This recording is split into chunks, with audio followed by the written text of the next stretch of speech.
I have some opening remarks. They're certainly not remarks that you all need to agree with. I've tried to be a little bit provocative just to set a bit of the tone at the outset and to say where we were coming from in making this conference. So, my name is Roger Green. I teach in the English department at Metropolitan State University of Denver, which is a sponsor for our conference. So I want to start by saying a special thank you to Metro State University's English department. I'm also the current editor of the New Polis, which I run with my colleague Carl Raschke, who you've just heard from, and a growing number of graduate student interns at the University of Denver. The New Polis is a labor of love born out of some discontent with a perceived lack of critical thinking, I think particularly in the discourse of political theology, which, while at times I find useful, at other times has merely provided a kind of feedback loop into Western epistemological traditions, while covertly and at times unintentionally perpetuating colonizing tendencies. So my personal interest in decolonizing developed from the studying of the global diaspora of ayahuasca use from South America and the ways rhetorical gestures towards indigeneity seemingly appeal to those who would critique Eurocentrism on the one hand, even while they play into and emerge from the grossest forms of extractive capitalism. Spiritual journeying for those privileged by possessive investments in Western liberalism as an economic impulse, always directed at the conversion of people into rights-bearing individuals, is an expression of that same extractive impulse that would convert land into property. Spiritual flourishing, as the liberal youth of the 1960s and the older psychedelic movement precedented, globalized as it spiritualized. Global consciousness, even when uttered with the well-intended environmentalist concerns, for example, has largely been expressed by elites of the capitalocene and impulses towards development and civilization, as those living in the global south are perhaps more acutely aware than those of us living in the north. Also, androcentric notions of the Anthropocene perpetuate a legacy of European Renaissance concern with the human, or with man, in the sense that has been critiqued by Michel Foucault and by Black feminism more robustly. So in this current moment that we're in, we hear a lot of language around neoliberalism, and neoliberal impulses have made a mockery of praxis-driven impulses to not merely interpret the world, as Karl Marx once stated, but to change it. Yet this broader impulse to change and to convert is strikingly laden with Euro-Christian impulses that express what my Washaje or Osage Nation colleague Tink Tinker identifies as a Euro-Christian worldview, which is not to be confused with ideology or culture or race or religion or belief. It's a worldview. Those are all abstractions produced by a cognitive empire and its desiring machines, to use Deleuze's term. It is not only a crisis of imagination, but a crisis of the imagination, as conceived through humanistic spiritual flourishing or homo faber, that would subject us to the nightmarishly infinite virtual space of liberalism, all the while calling us sovereign kings in our confined nutshells. Mysticism breeds a kind of quietism or conservatism. Neoliberalism makes all people into mystics in a seemingly inescapable order of things, a universal cosmos. The mystical personal is the political, and the political is a flattened Euro-Christian basileia or kingdom of Christ, a regime of interchangeable significations in a vertically ordered hierarchy. Neoliberalism is but the latest mind manifestation that presences a latent Euro-Christian worldview as an imminent condition for all life.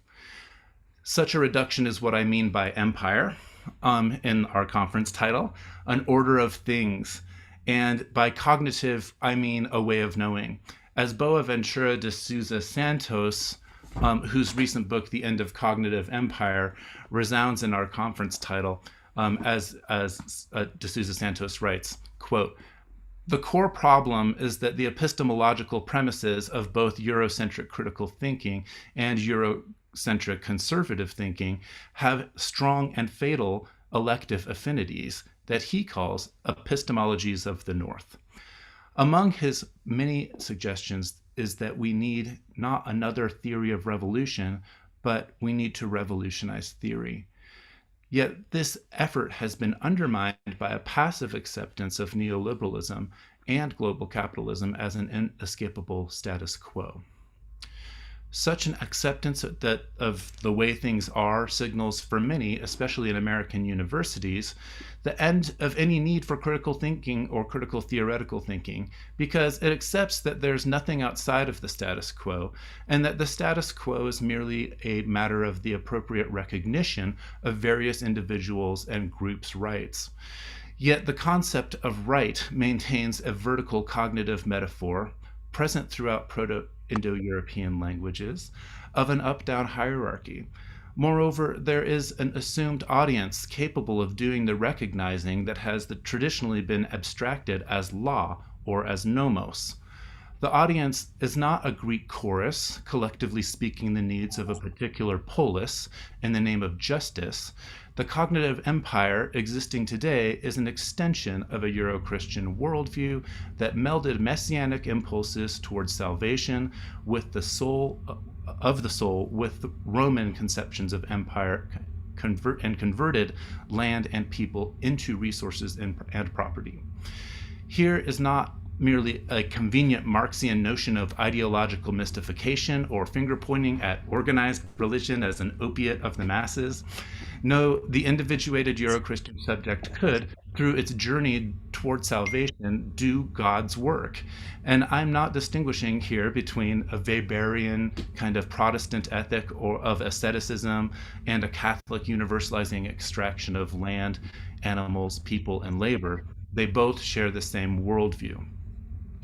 Boaventura de Sousa Santos sees in coming epistemologies of the South some alternatives. If you could mute yourself, please, or Carl, do you want to just mute people and I'll restart? Voy a solicitar que me manden las opciones que tengan mis chicos para aprovechar el empleo que estamos haciendo con ellos. Y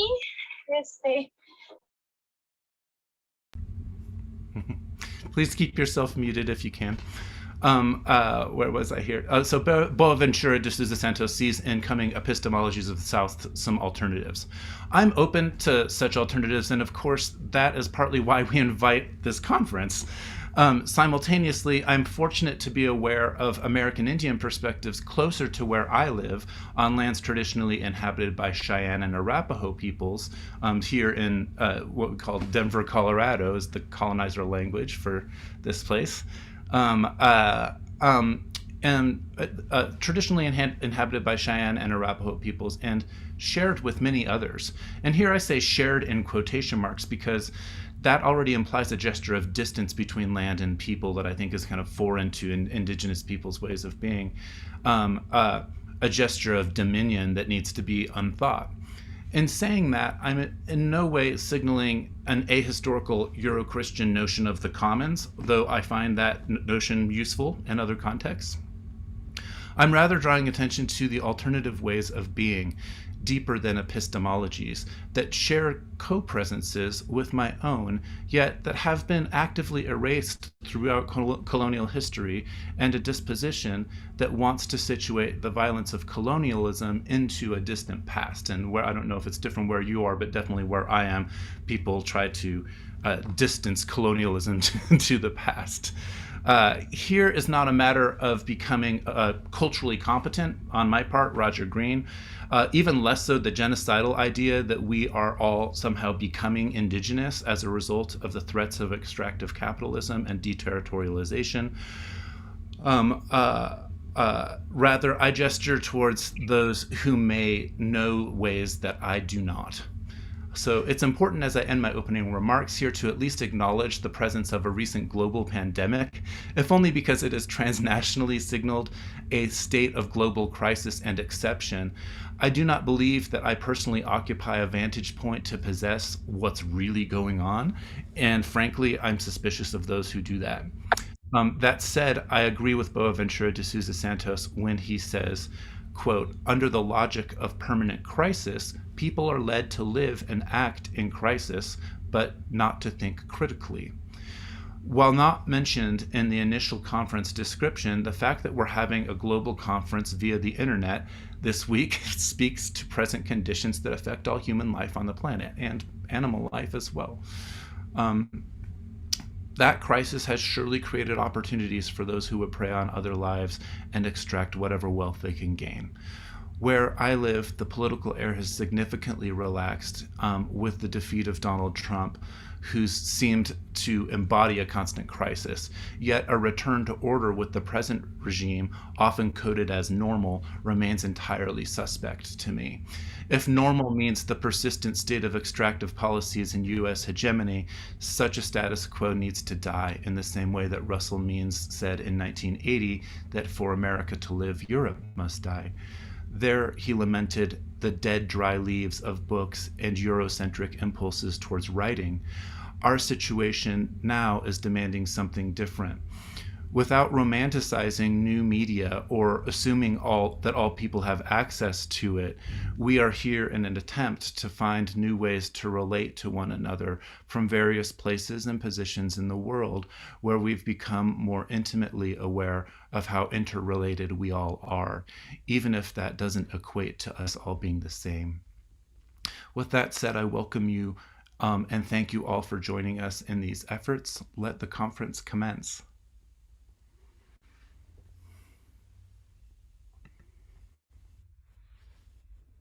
Okay, thank you, Roger. To get started, I'm going to make a few remarks, though I think Roger certainly provoked us here, and it's come to my attention over the past 6 months as we've really been developing this conference that it's easy to look at the topic as just another kind of academic issue or as a kind of public intellectual issue. The word decoloniality is out there.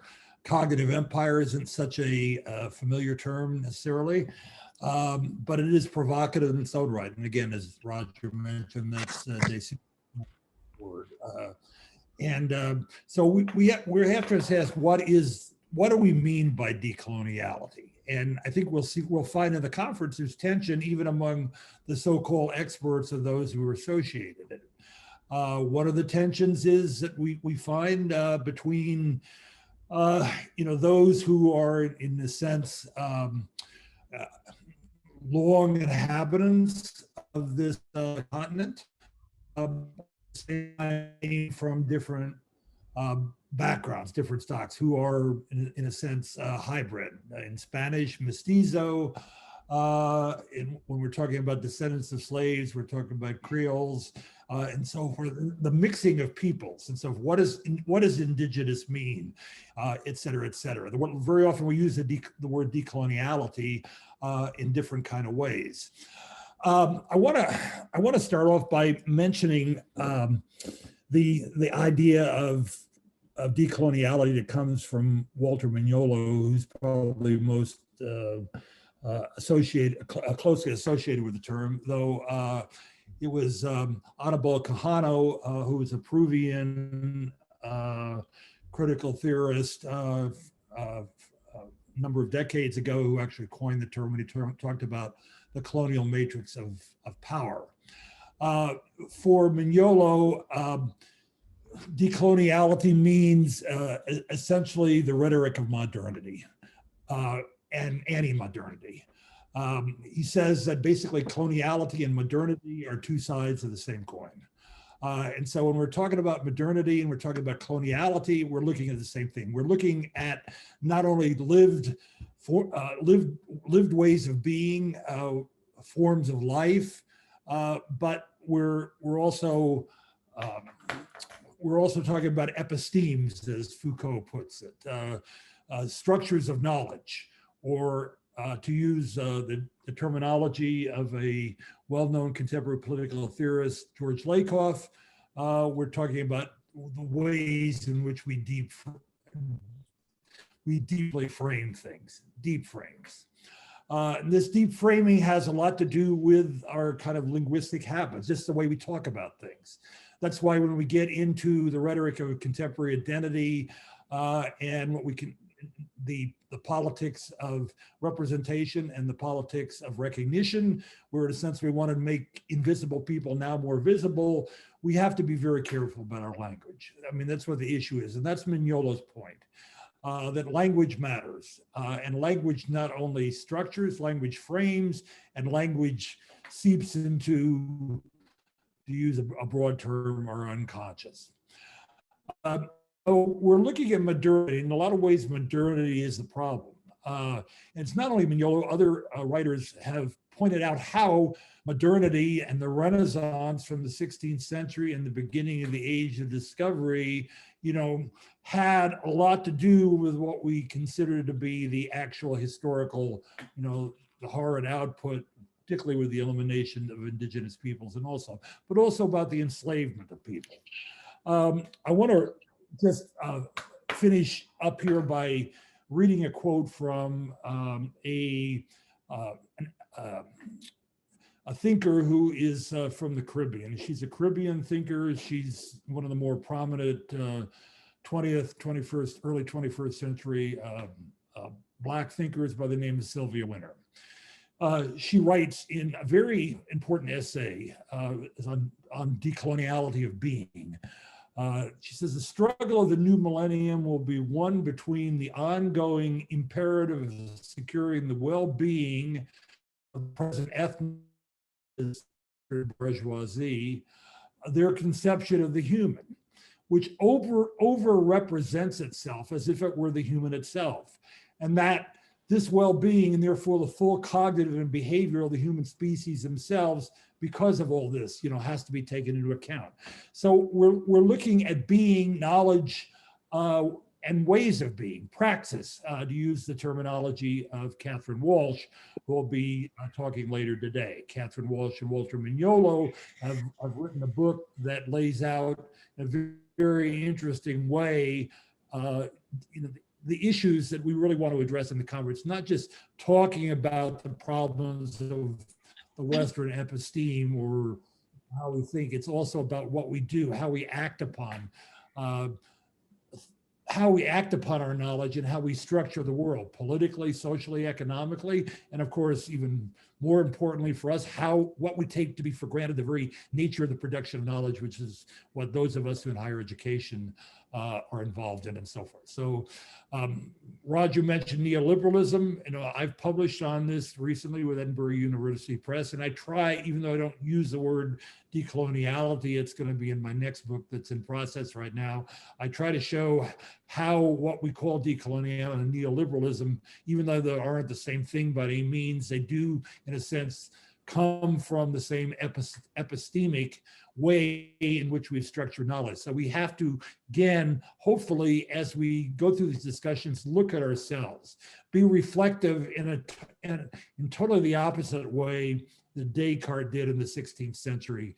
Descartes being the sort of architect of modernity and modernist thinking, when he said, I think, therefore I am.